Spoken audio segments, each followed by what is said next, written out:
Hey guys, welcome back to Andy's Dinosaur Reviews, and today we are back with another brand new Mattel Jurassic World release, and as you can see, it is the other of the brand new sound surges. This is the Spinosaurus, and I am very interested in seeing this, especially after getting a look at the new Allosaurus, which I think was by far one of the best sound surge figures that they have produced yet. This Spino looks like maybe it could follow that same trend, but I guess we'll have to wait and see until we get it out of the packaging.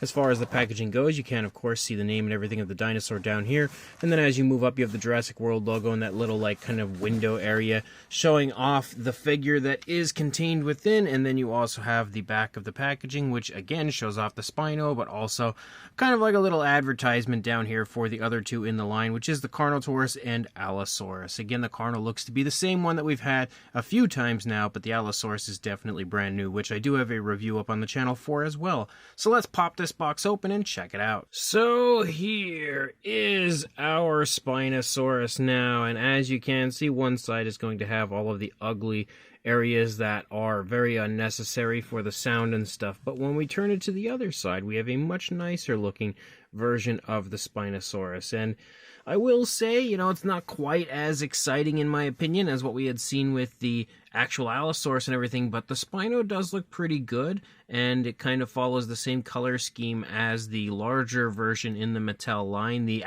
original version that had released from Mattel, which was the tail thrashing Spino.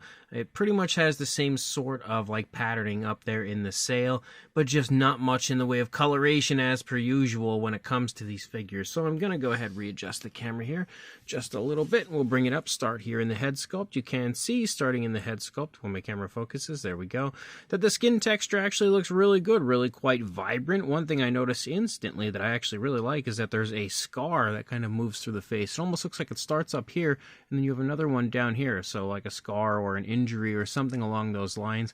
That's a pretty nice touch, as pretty much all of the Mattel Spinos usually have going on. We have just a brownish tone of color for the primary body color, so that's not all that different, and in fact looks like maybe it's the same tone of color that we had on the tail thrashing Spino, or maybe this is the same tone of color that we had on the other one from Target in that multi-pack. I forget, but it definitely looks like it is a similar tone of color to one of the Spinos we had before. Maybe it's the basic one I'm thinking of, like the very first basic. Looks like it's the same tone of brown. But we do, of course, have an articulated jaw, as these figures usually do, and inside the mouth, you can see, just like with the Allosaurus, we have no coloration for the bottom jaw at all. You can see, though, there is a very nicely sculpted tongue in there, and the teeth are nicely sculpted as well. It's just unfortunate that the teeth on the upper jaw have paintwork, the teeth on the lower jaw don't, and I feel like it's such a strange thing to do. At the very least, they could have just painted the teeth. If you were already here painting the top teeth, why would you not just paint the bottom ones?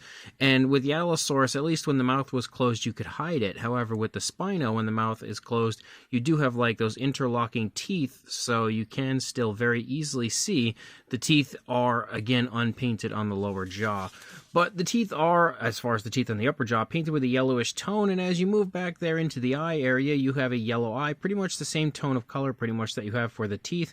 No black pupil, though. The pupil is just the darker brown tone of color for the body. I will say the skin texture, though, does look really nice on this. Like, it's extremely vibrant and pops maybe even better than some of the older Spinos from Mattel that were already out. As you move along the top, you can see some osteoderms and scutes and stuff, and some variation to the different sizes and types of scales. As you move down along the side of the neck, you see some fairly small scales, as well as some skin wrinkles, especially as you move down into the underside of the neck and throat area. You can see the throat itself with a softer, almost kind of crocodilian type of scaling down there. As we continue to lead along, the scales do increase in size a little bit. As my camera loses focus, though, they do increase in size a little bit as you lead up in toward like the shoulder area, and then moving down into the arm. Again, you also still see some fairly nice looking scales, very vibrant, again varying sizes. They start kind of larger at the top of the arm, but then decrease in size as you move down into the fingers, and then they're really small but still really crisp as you move down into those fingers. We do see a little webbing in between the fingers, and the claws look pretty decent, but of course they are unpainted. painted. As you move back up into the stomach, again, you've got all sorts of variation to the sizes of the scales. As you lead along, you still have more of those osteoderms following along up here close to the sail. And as you move up into the sail itself, again, you have a good mixture of different sizes of scales, as well as, of course, that yellow striping that moves through, which is pretty reminiscent, again, to the tail thrashing Spinosaurus, and, of course, the original basic version of the Spino as well. When you move down into the rear leg, you can, of course, see that we've got some nice muscle definition, as well as all different sizes of scales here. Like, they're just all over the place. You've got really tiny ones, really large ones. You have even some pretty massive ones as you lead up there to the top of the thigh. As you move down, we can see the kneecap nicely sculpted there, as well as the calf muscle, and we continue to have the same style of vibrant scales leading down into the foot sculpt, which does have some nice scoots down the toes.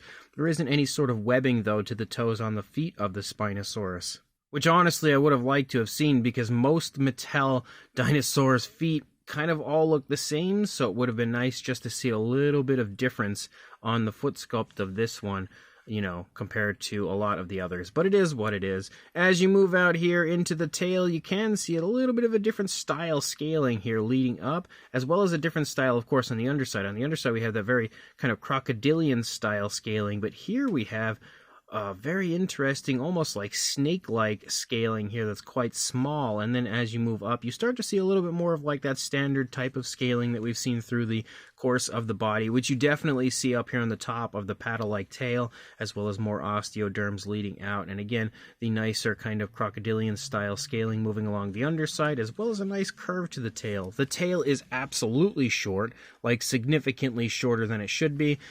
Although it doesn't look as bad as I was expecting it to. When I first pulled this little section of the tail out, I'm like, oh boy, this one's going to be rough. But at least there's this little area here that actually extends the tail out a ways, so that's nice. It doesn't look quite as bad as I was expecting, but it is still, of course, quite short in comparison to the way it should be. And then when we come over to the other side, of course, for the most part, it's going to look the same, except for these horrible, ugly battery compartments and areas for the sound, which are so obvious and see-through. I've never really noticed just how bad that really does look. But the sculpting and everything on this side looks pretty much the same as what we had seen on the first side. The eye is slightly misplaced compared to what we saw over on the other side. The arms are in, pretty much the same position on both sides. The biggest difference would be the leg trailing over here as opposed to leading on the other side. But not really much of anything else all that different. The tail does curve away from us at the end, but that's fairly small in the grand scheme of things. Articulation-wise, past the jaw, you do have arm articulation forward and back, which is nice to be able to hold the arms in a more natural position. You also have leg articulation forward and back, very jerky and actually kind of hard to move, but it does move. We have swivel ankles. You also have tail articulation right here, left and right, up and down a little bit. Can't swivel because of the shape of the tail at all. Let's see how this leg is. Pretty much the same as the other one. Like, that's as far forward as it goes in pretty much the regular standard position. That's as far back as it goes. So it does give you some posability, but it's not anything incredible. But overall, it is still a pretty fun version of this Spino. I will also say the balance of it isn't all that great. Kind of wobbles, as you can see, even though I think I have it in, yeah, see, it's in the right position, but it just wobbles a bit. As far as a size goes, for a length, you are looking at about 12¼ inches or 31 centimeters. And then for a height, a little over 5½ inches or around 14 centimeters. For a size comparison, there is Mr. Papo T-Rex, the Attack Pack Colovosaurus, Robert Muldoon in the Collect Day human being next to our Sound Surge Spinosaurus. And you can see it's pretty much in the same standard size that you usually find for Sound Surge figures, and is, definitely smaller in the grand scheme of things when it comes to Mattel Spinos. And then for another comparison, we have the basic version of the Spinosaurus on the right, with the Sound Surge version here on the left. And you can see they are pretty much the same size, a little bit different when it comes to the shape and size of the sail, but the primary body is pretty close to the same size. But what I do find interesting about this is you can see that the Spinos are actually two entirely different sculpts, it looks like. When it comes to the basic to the Sound Surge, you would almost expect them to have been the same sculpt, with just, with altered areas, but if you actually look at the two on top of the sail looking very obviously different, bring the camera in here a little bit, you can see when I bring the head sculpts in that the head sculpts are vastly different. Even the, difference between the skin kind of hanging in the throat on the basic version compared to the Sound Surge version. There's also a lot more difference in the wrinkles in the neck on the basic version compared to the Sound Surge. Even the way that the snout looks is very different, and it's also a lot more vibrant on the Sound Surge over the basic version.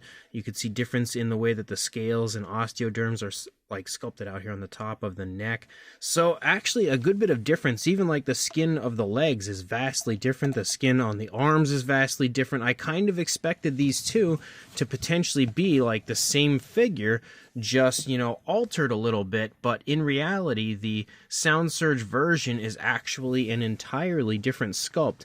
Very different, in fact, from the basic version. Even the shape and the width of the head is very different between these two. And of course, being a Sound Surge, we've got one last area to check out, and that would be the sounds.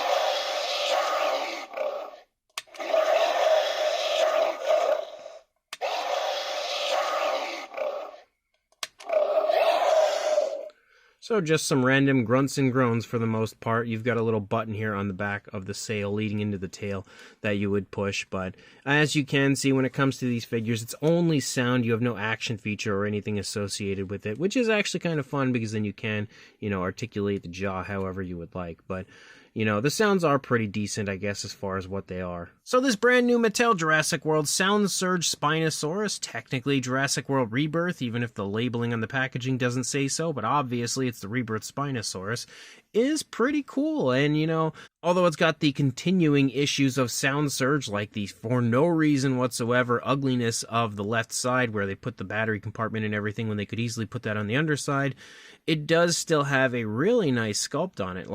I think the sculpt and fine detail on it is absolutely fantastic. It's extremely highly detailed. It also has very vibrant detail. The detail honestly just pops so nicely on the sculpt of this.